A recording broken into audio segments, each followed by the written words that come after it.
Hey guys, you're watching the after show for the Deuce Season 2, Episode 1, Raison d'Ater. Stay tuned, we're going to get more right here. You're tuned in to Afterbuzz TV, the ESPN of TV talk. Now, let the buzz begin.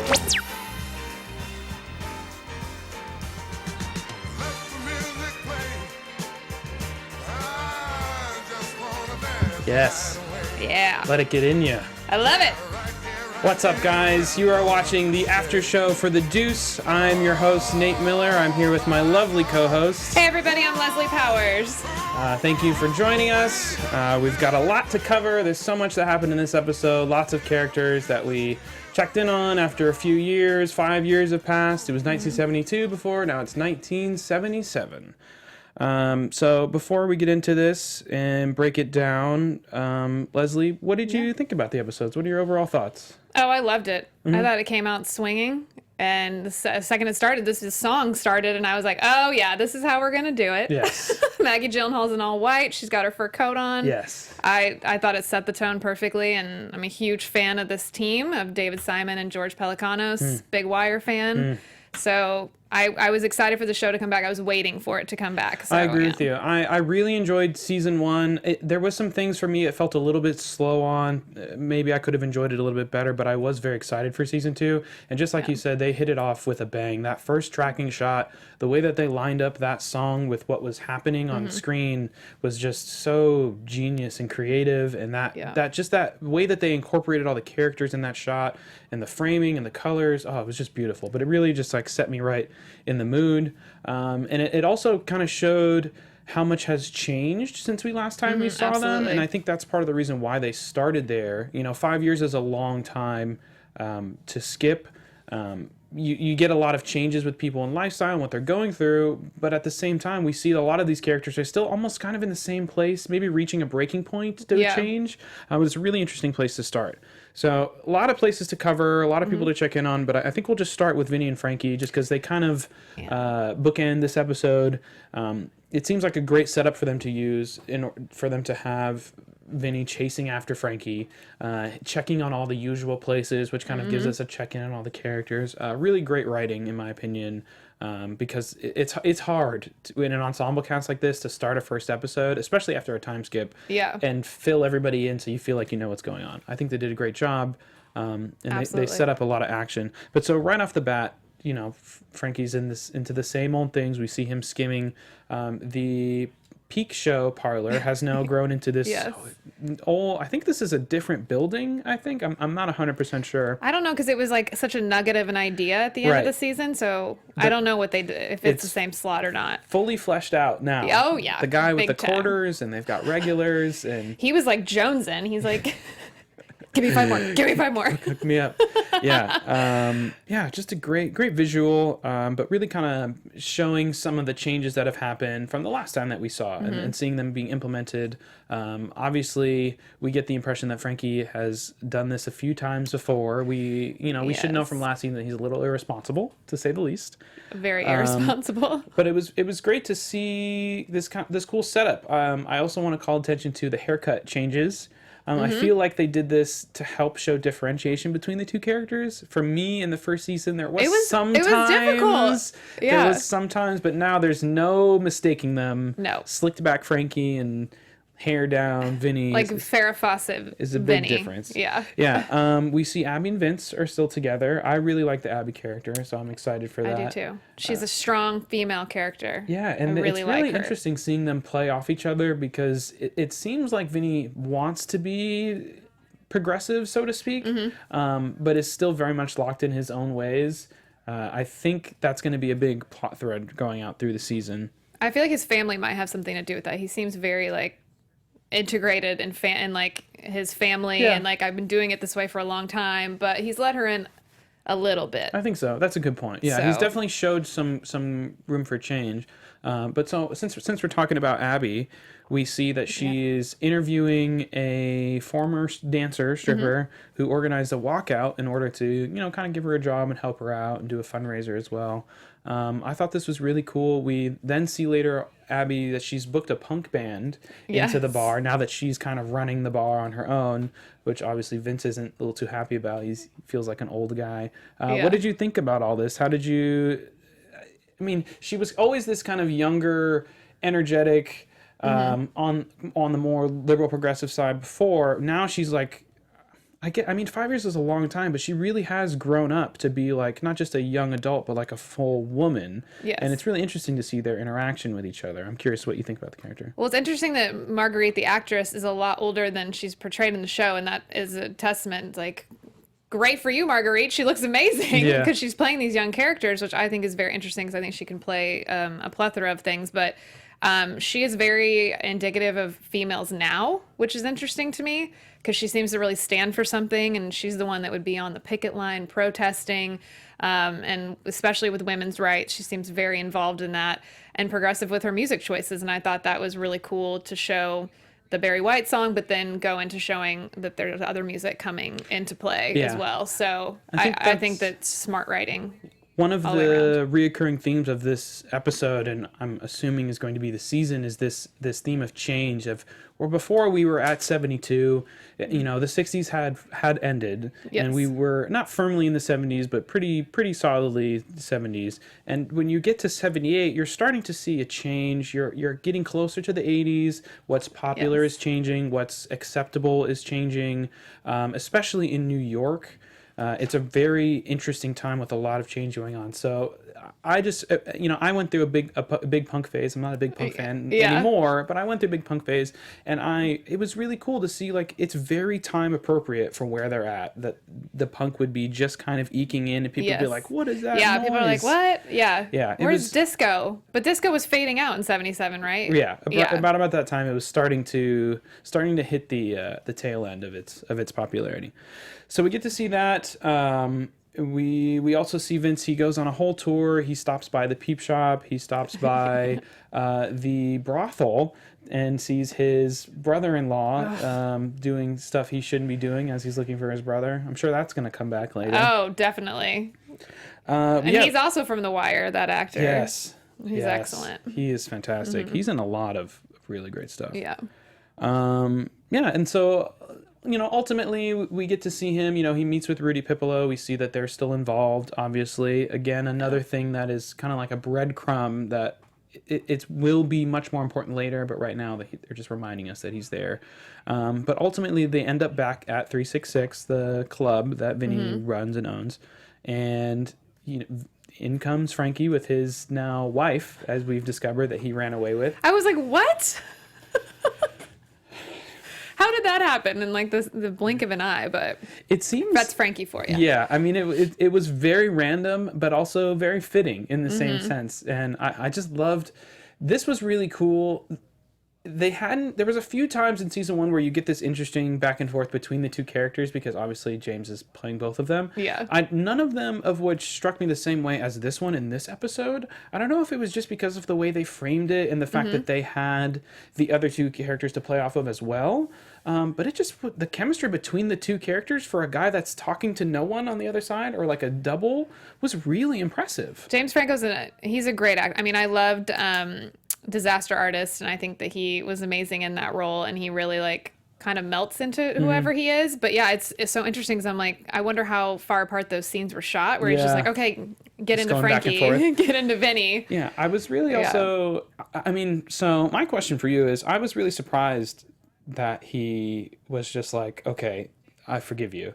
Like, especially given that he went the whole episode looking for him and talking about beating him, and obviously he was just angry, but like, I guess what we're supposed to take from this is that he's changing for Abby or something. I'm not sure. How do you feel about that? I was asking my husband about that because I was like, is Abby encouraging him to forgive his brother, be lighter on him? I couldn't really figure it out, but he knows Frankie has these debts, so he knows he has to pay them off somehow. Right.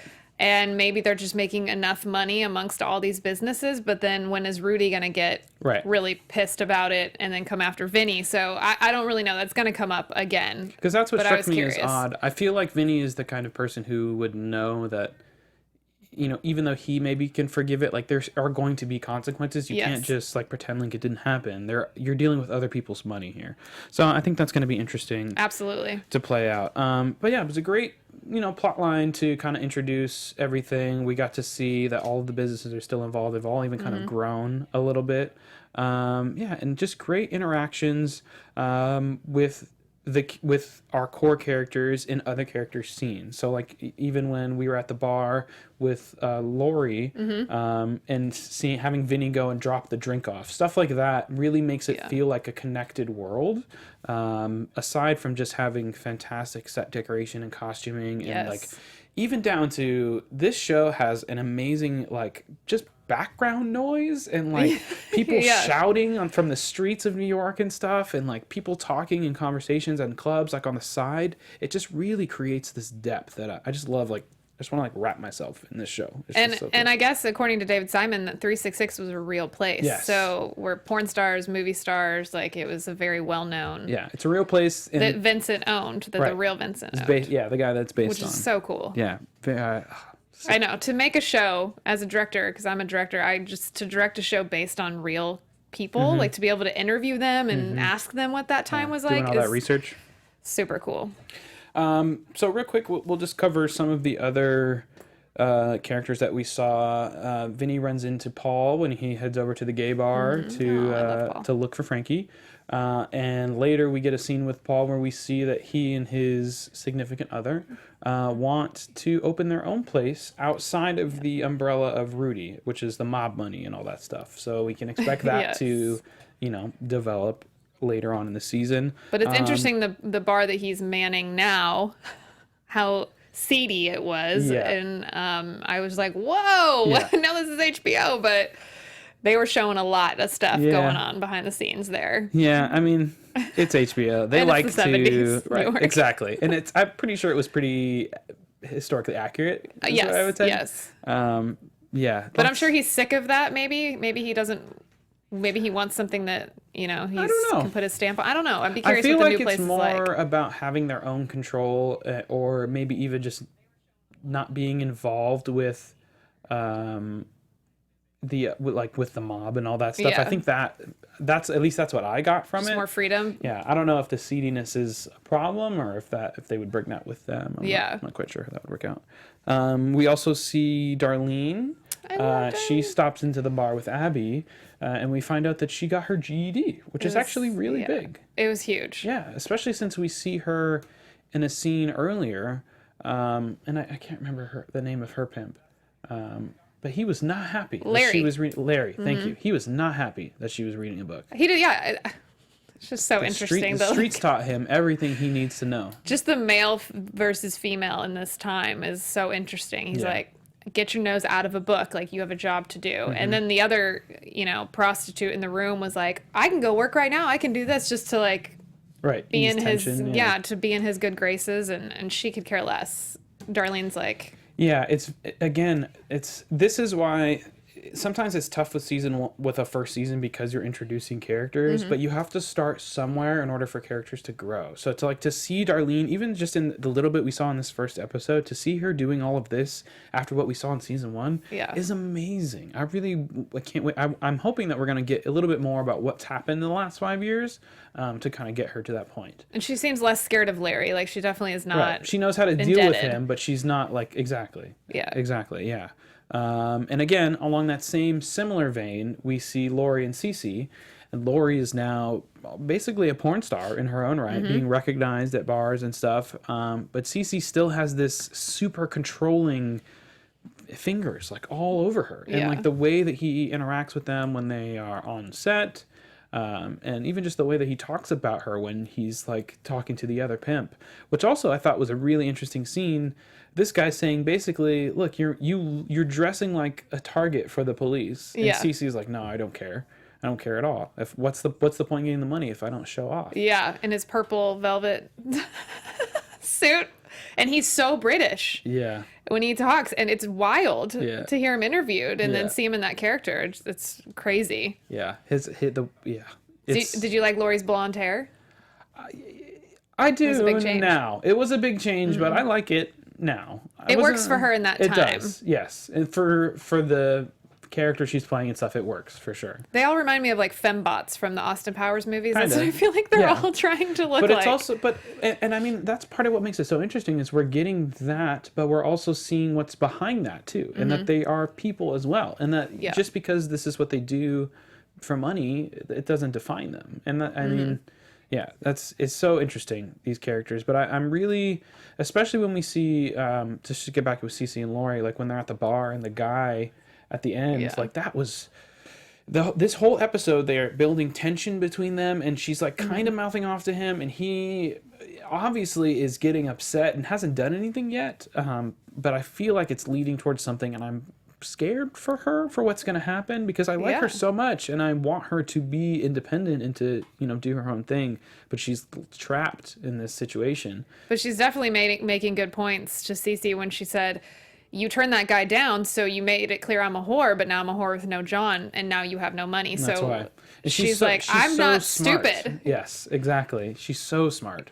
Yeah, this was a big episode about women trying to know their place, but also like kind of just tease it a little bit to see what they could get away with, because I think they're tired of it, Yes. as they should be. And speaking of being tired of things, are you Yes. tired of struggling to find after shows for your Oh. favorite TV shows? Well, AfterBuzzers, our network, produces after shows for nearly all of your favorite shows. And I mean all of them. From dramas, reality TV, sci-fi, and more, there is no network that works harder to serve television fans.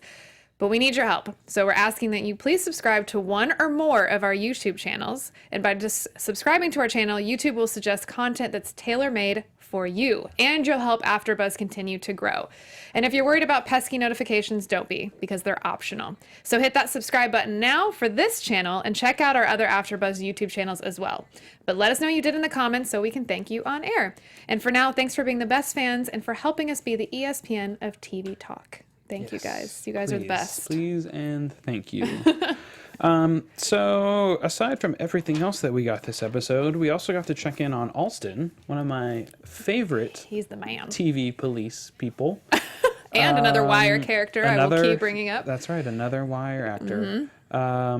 Yeah, and so we're getting this set up for what seems like it's going to be a very important subplot for the episode, especially Great. from last season. Alston kind of brings everything together, just in that he's responsible for investigating all the crimes that are going on. And he's like one of the only nice guys. Nice and honest. He's a Yes. good cop. Like, he's not crooked at all. He's not pouring liquor into his coffee like his partner was Yeah, doing. and I mean, even also too, we see him later when he goes back to his old precinct to visit those guys. He sees the cops come in to collect their payoffs, Yeah. and he's like, "Hey, you guys want to do some police work around here?" And they laugh at him. They're like, police Yeah, work. why would we do This that? guy. Yeah, I love Alston. So we see him, and he gets this call for this murder, and it turns out to be a tourist who was murdered on this side alley doing something nefarious. Something shady. Of course. And we get this introduction. What was his name? Goldman. Goldstein? Goldman. Whatever. Either way, we get this introduction of this character, which I'm assuming is going to come back. Yes. Who has been commissioned by, I think it's Ed Koch at the time. Ed Koch. Yes. And basically, they want to clean up New York because it's getting kind of seedy. Yeah. Yeah. Obviously, Alston, we see he throws the card away and doesn't pay it any mind. But obviously, a very important scene that they set up to introduce a character. There's no way that he doesn't come back. So extrapolating on that, I thought it was a very interesting setup for them to show this investigation. Just a little bit, just a little tidbits of him going to these different places and kind of touching base. Especially being a fan of The Wire, I Yes. love really well-written crime that just kind of gives you breadcrumbs along the way. So I'm really excited for the setup. Also, too, Alston has a lady still, which is very happy. Is that the same girl? I don't know. No. I don't think so. She was younger. I feel like she was a lot younger in the first season. No, she was the reporter. Yes. She was the reporter. Okay. That's So right. he's got a different lady, but he She's has a a nurse. lady. Yeah. Which is good. And going back to the Ed Koch thing, I mean, from what I understand, every, governor, whomever came in to try and clean up the streets, it happened often. So they all thought they were going to be the one to do it. I don't know what Ed Koch's work ended up being, but this Goldman character is very important from what I read, and he will be back. Yeah. So maybe it will start to clean up. I don't know. I know they're going to do another time jump between seasons, so maybe they're going to kind of leave us hanging. Well, I think one of the things that's really important in why they did the time jump, aside from character growth, but also is when you have a show like this that deals in reality and being so realistic, especially with like time and historical stuff, things don't happen at a dramatic pace. Yes. Things happen, and then they are that way for years, and then things change. So as we're seeing in this show, we're reaching an end of an era. It's an end of a phase. So a lot of things that were status quo are starting to be challenged. And so this is seeming like it's going to be that same thing. Whatever this murder is, however it happened, the attention it's drawing is going to pull the wrong Jenga stick out of the pile and start making all of the businesses crumble, which of course is going to make Rudy upset. So this seems like it's going to be the whole main plot of the show, because right now it seems like everybody's doing pretty good. Everybody like, seems chill. There's a lot of cocaine happening. Yeah, right. They could end the show. I mean, if you take out the murder stuff, it could have just been like a 1-episode season. We're like, hey, here's just a check-in. Everybody's doing fine. We'll catch you next season. Everyone's dancing to some disco, doing good. Yeah. But this interjects a little bit of like all right, what's gonna happen? I'm curious what did happen, because I know Alston went into the motel across the street and asked about it, and that the guy who got murdered was seen there. Right. And that is a hotel I'm imagining is mostly used by prostitutes. I feel like it is a hotel that we saw last season. I'm just is that where Ruby sure. I'm pretty fell out sure. of the window? Okay. I'm pretty sure it's the same one. I'm Because wondering. he even says that was the one by his old place that he used to go to. Oh yeah, his old He knew the stomping old guy. Yeah, I'm like 90% sure. I still That need makes to. sense. I watched a few episodes of season 1. I haven't completed my rewatch yet. So. And there was a lot of condoms that Alston discovered. So I'm wondering. I don't know. Maybe those were planted. To be on the set decoration team for that. We need more used condoms. Can you move that one just over to the right a little bit? A little too much condoms in frame. Yeah, there's not that many. All right, and so finally, goodness. as for our wrap up, I want to talk about Candy, obviously, because she's the most important character and the best character, and Maggie Gyllenhaal is amazing. Give her an Emmy. Oh, damn man, it! she deserves has it. completely taken over this character and just like embodied it, and she has so much power and grace in every scene. And like even just to go back to that first intro with her walking in and greeting people, and when she's interacting with Lori and Cece, and he's like, you need to go through me, and she's like, yeah, go Hi, F Captain. yourself. Yeah. Like, see ya. oh man, she's so good. So just a great. quick rundown. We see that she's doing her porn director thing. She's still working with Harvey. She's trying to spice it up and makes her super arty cut with lions and the ceiling fan and fantasies of the repairman guy or something like that. She was definitely trying to make an art house indie film. Yes. And that's where we get our line that the episode is titled after, our raison d'etre, when Harvey is explaining to her that they're making pornography. They're not making art. They need to focus on a specific thing for their market. And he says that's what we're here for, is making porn. So just remember that.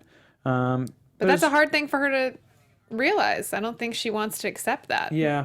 I think that even I think she's kind of both minds of like, I think she understands, but I don't think she thinks that just because they're making porn, it doesn't have to be artistic. I think that's the information that I got, especially with the end of the episode. Well, yeah, because she pushed. She said, what if I do this? What if I speed this up, show more of the actual act, which is interesting because I felt like she definitely was like, I'll meet you halfway, which I think is usually women just back off in a situation like that with a man telling them, but not her. She's not like that.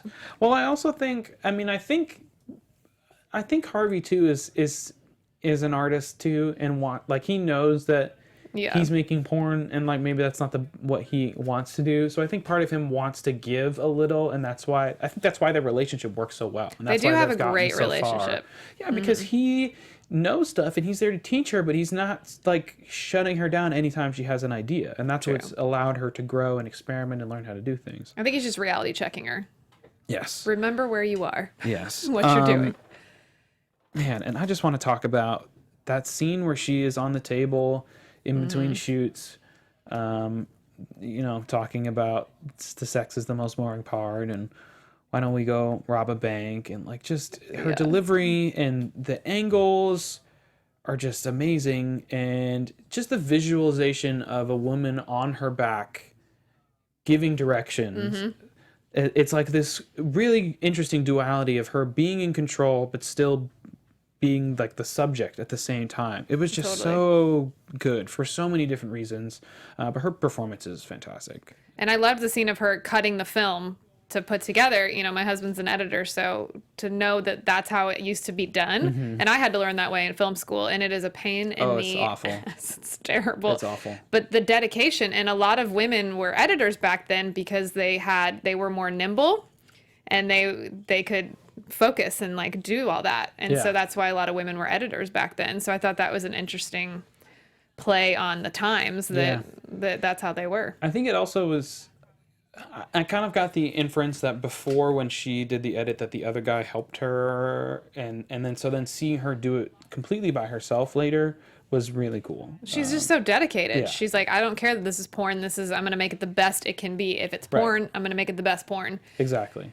And it's going to be arty. Apparently it was really good because it looked if I interpreted the end correctly, she orgasmed. I'm pretty sure. Maybe a few times. I'm pretty sure the cutting between the Vinnie Abby sex scene and her watching the porn, and then they both get cigarettes. At first I was like, and then when I watched it again, I was like, yeah. Yeah, I also love the how much smoking there is, and everybody is smoking. Like the cops, everybody. Like, how do people not get burned walking around with cigarettes like that all the time? I don't know. There's just ashes in people's coffee at the diner. Me want to cough. Oh man, what an episode! What a way to kick off the season. Yes, I loved it. Yes. So we have some news we're gonna get into, and we're gonna talk about the news. Let's do it. So a lot of stuff going on with the two leading men behind the camera. So George Pelecanos, I think I'm saying your name right, has been a very busy man. He is a writer with David Simon for the show. He also wrote on Treme and The Wire, if you're fans of that as well. And we have news that he has a new book coming out. So he's also a big crime novelist, which I think is super cool because it sounds like you're into crime, Nate. Oh, yes. I'm super into it. I'm into crime novels. I'm into crime podcasts at the moment. I'm loving them. So he has written his 20th novel called The Man Who Came Uptown, which traces an incarcerated man's path to redemption after he's abruptly released from prison. And the book gradually introduces new perspective and comes together as another satisfying page turner. So go and check that out if you enjoy his writing. And our other creator, Mr. David Simon, was interviewed by Rolling Stone about how he feels the Deuce has changed, like how things have changed on set after the Me Too movement. And he says, I felt like we were the right show for the moment, that if you are really interested in discussing the culture of Weinstein and how ingrained it is and how it's perfectly framed within the vernacular of how men view women, we had a lot to say about it. And even for trained actors and a professional crew, it's really hard to depict the culture of pornography and sexual misuse of people. And the show is set in the most mercantile environment. Everything's a transaction, which I think is so interesting. It's the way that Cece was constantly negotiating for Lori. It's like, oh, okay, I got someone else on the line who's going to pay more for you, so... Yeah, and he said when he was asked how he handles it, I guess he hired a woman for the second season whose sole job is to be an intimacy coordinator. It's like, how weird of a job is that? Her job is to facilitate the filming of simulated sex and intimacy in such a way that they're protecting the dignity of everyone involved. Because it's really hard to work with sex. He says it's a lot harder to work with it than violence because everyone's a pro at simulating, really violent scenes, but he said he'll never work without an intimacy coordinator again. He said the truth is, at the end of the day, everybody just has to trust everybody with or without that intimacy coordinator. So I mean, it seems like the set is a pretty, well-oiled machine. Everyone is like at the top of their acting game. So I'd be shocked if there was any issues going on there with anybody being inappropriate. Yeah, HBO productions usually are on top of the line production wise, very tight, are the best people. They usually work with the same people. I wouldn't be very surprised to hear that most of the Wire people are working on this show. Oh yeah. I think the best shows are on HBO right now. I love Insecure and Sharp Objects. Insecure is great. Westworld was great. Have you seen Random Acts of Flyness? No. It's really good.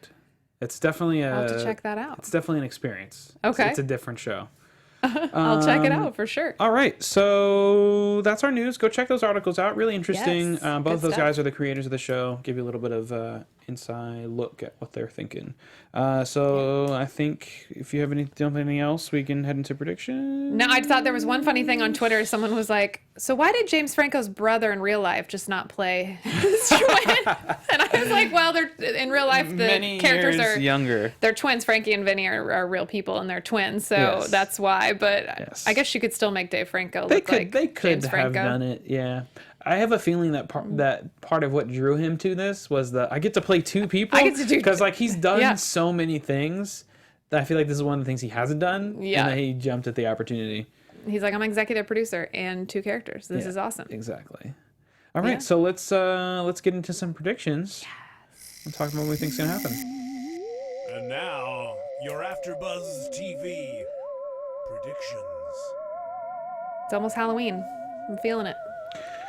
It's That not music. even halfway through well, that September. music always reminds me of Halloween for some reason. Okay, I'll go first. Yeah. I think the Lori and Cece situation is going to get really bad really quickly. Yes. I don't know what is going to happen, but just the way that they're interacting with each other, like he referred to her as an object several times, even in the end telling her like you're like a coat or like a fine watch, and he says it in a way that like in his mind he's like saying something nice to her. And it's like, dude, what? Yeah, he's like, you gotta ask for more money. Yo, you gotta value yourself, woman who I own and choose Yep. who you have sex with and how much you're worth. Wow, deep breath. Also, Terrible. Rodney. Did I mention this? I don't think so. Rodney, who is the pimp that Method Man plays, when they're in the shop and he's talking to Shay, I think he's sick. He mentions like smoking a lot of cigarettes a day, and just like the way that he plays that character, it feels like someone said, "Your character's sick. Act like it." So Interesting. I'm not sure what that. I don't know if maybe we're gonna get some type of like an AIDS plot line, if that's what they're going for. It's got to come up. But it seemed like it wasn't just like a random nothing. It seemed like they leaned some time into it. Also, I'm curious if we're ever gonna get the guy who killed Black Thought's character, if he's actually gonna come back, or if they're just talking about him coming back. Well, yeah, and they were we talking won't about how see he's in a him. halfway house, so Yeah, that was really interesting. that was a great storyline. Yeah, a lot of stuff that could happen. There's a lot of potential in this episode. I'm really excited for this season. I feel like pacing wise, it's gonna be a lot quicker just because we already know everybody. There's not a lot of explanation to do. Yes. What about you? Any big predictions? Well, I saw in the preview for the season that Larry looks like he's not satisfied with his station as a pimp, and so he wants to get involved in the porn industry. So I'm curious if that's going to keep happening, if the pimps are just going to keep not being satisfied with Trying to evolve. Yeah, because David Simon made another good point in something I read, that now everything's gone indoors. So everything is, there's a lot more hands in the pot and more people operating it. It's not just the pimps controlling the money. So I think they're going to get a little fed up, and I think there's going to be a lot of riff or, stuff going on with that. And then I think Frankie's going to be in a lot of trouble. I think he's going to push his limits and get into a really bad place with the mob. And I think so too. I don't know what Vinny's going to do. Yeah, I think the leeway is just going to make him do something even worse. Yes. And I think Vinny is going to regret going easy on him. And I don't think Frankie's going to die, but I Somebody might. Yeah, I think something bad is going to happen. And Vinny's going to be like, well, I should have dealt with this earlier. Yeah. Yeah, very good point. I definitely, especially because we got Rudy and we got Rudy's henchman guy who I can't remember. I can't remember his name, but he's awesome. He is so good. He's so funny. Yeah. I love the Italian mobsters. Yeah. Oh man, like They're so good. I'm like excited, but I'm also nervous because when they're around, like you can feel that like something might happen. Like even when they're in the car and they're talking to Vinny, like obviously he doesn't know what they're talking about yet, so he's thinking, oh shit, they know about Frankie. Yeah. But obviously it's something else. But just that tension, you can just feel it. It's just so good. So I'm excited for what happens with that. And I'm just curious what the big phase out of the season will be as far as like what's the big thing that's going to happen. Is it the AIDS epidemic? Yeah. Is it, is it the massage parlor maybe being kind of closed down or no longer important? Yeah. I saw that in one of the teasers. It looks like they get raided too, so that's going to be interesting. Oh yeah, too. the brother-in-law's got something coming to him too. Yeah, I feel he like deserves it. He's been playing it a little too loose, thinking that he is just letting the girls just watch the counter. All fiddles around with the merchandise. All right. Absolutely. Well, I think that's going to do it for us. Yeah. We'll come back and tune in next week. Unfortunately, Leslie will not be here with us, I'm but she sorry, may guys. join us sometime throughout the week. I'll But hop in and out for if sure. the lovely people want to find you, Leslie, where can they find you? You can find me on Instagram at lmpowers15 and on Twitter at lesliepowers15. And once again, guys, my name is Nate Miller. You can find me on all social media at Dog Like Nate. That's dog with 2 G's. We want to thank all of the AfterBuzz staff for helping us put on this show here. We want to thank all the fans for tuning in. If you have any questions, please feel free to join us in the chat next time. Hit me up on Twitter. I'm always happy to answer questions if you just want to talk about anything on the show. Thank you guys, and we'll see you next time. Thanks, guys. Bye. From executive producers Maria Menounos, Kevin Undergaro, Phil Svitek, and the entire AfterBuzz TV staff, we would like to thank you for listening to the AfterBuzz TV network. To watch or listen to other after shows and post comments or questions, be sure to visit AfterBuzzTV.com. I'm Sir Richard Wentworth, and this has been a presentation of AfterBuzz TV. Buzz you later. The views expressed herein are those of the host only and do not necessarily reflect the views of AfterBuzz TV or its owners or principals.